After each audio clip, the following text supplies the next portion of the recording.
On the same 2021, there's another side of APSSDC, which for reasons unknown, and I would be very curious to know what was the internal trigger that while the managing director is giving a letter of commendation based on successful handover and successful completion of this project, would somebody want and come and do an investigation which never ever did a single visit of any of these centers and did any single verification of this project and said this project is bogus, based on which an FIR was launched and rest is history. You all know what has happened.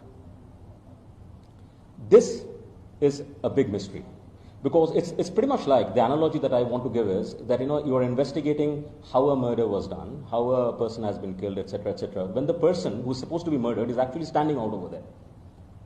The person is actually standing out over there and you are investigating how he was murdered, where is the weapon, etc. It intrigues me. I'm not a lawyer. I'm a professional. But it intrigues me that without even first, there's an Aesop fable that if the crow says that your ear has been taken, the first thing that you should do is put your hand on the ear and see if your ear has been taken. Don't run after the crow. This is something we have learned in the schools. Why something as basic as this was not done before these charges were riled up to say that this project is a bogus project, sham project, and then allegations, wildest allegations I can't even imagine, have been filed upon me and other people, and rest is all up to you.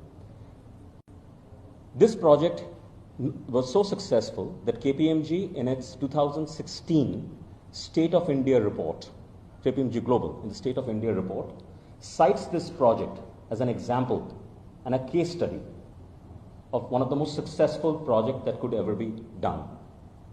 All of that has been ignored. The detailed document leading to the project, which has all the reasons, it's like the whole scope document, which was a part of every conversation based on which the deliveries were done. By the way, I must tell you also this: the scope of this project was end delivery. It was not supply of products or hardware, software, etc. It was the entire scope. It was operational scope of outcome-based scope of training students to the industry quality that is required. That document has been consistently been not referred to, and that document has been consistently been not brought into picture because it clearly shows the level and the depth of which this project was envisaged and what this project has been delivered. And as you would understand, when you're talking about the scope as outcome, it is not just a bill of material.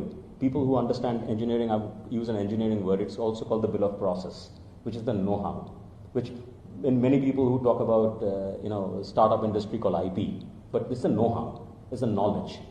And there is a bill of services. All of this was envisaged in this project and all of this has been delivered because otherwise I'm simple. Look at the end result. If the end result is what it is in front of you and the infrastructure that was used to deliver that is in front of you, that's what the project speaks about itself.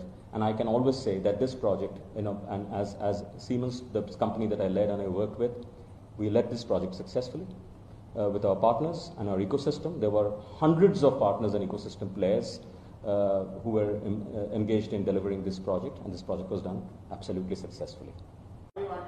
Sir, again, this is a conjecture. Okay, I think the best place for this conjecture to get discussed and found out is in the courts. They have failed to produce a single evidence of this matter in the courts in the last 2.5 years. Statements are very easy to make. Truth is truth. If anybody believes, and if I would find my ex-organization coming in front and saying that this has been done, I would like to challenge them. I would like to, but I'm sure Siemens wouldn't say this. I'm pretty sure they haven't done this. Number two is, what is a shell company? A company which is functioning, which has employees, the company which is paying salaries, the company which is paying its benefits, the company which is paying taxes. These are all shell companies. One day suddenly somebody says they're shell companies. So I may also as well say that you guys don't even exist. Does that make it truth? Any more truth than you saying that I didn't exist over here? This was a robo who came in and sat over here and spoke. That isn't truth.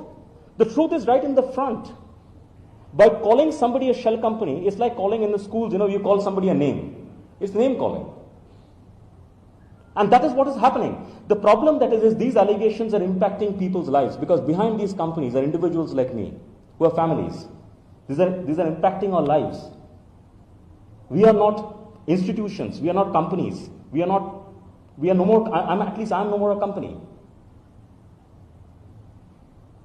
These are impacting our lives, our literal lives. But what is impacting more is that, imagine this 213,000 student. It was your brother who went and got trained over there, and suddenly his employer is calling and saying, by the way, the certificate that you have given to find this employment, this certificate may not be valid because your government is saying that this was actually a scam, this certificate isn't valid. It is exactly like that. It's a nightmare. It's a nightmare for the parents of these 213,000 students. And that is what has implored me, because I have taken this last 2 years. You separately go and talk to my family and you will understand what has happened to them. But I'm not calling for sympathies, but I'm saying, please do not put the 213,000 people who got trained over there below a bus. These allegations are impacting lives.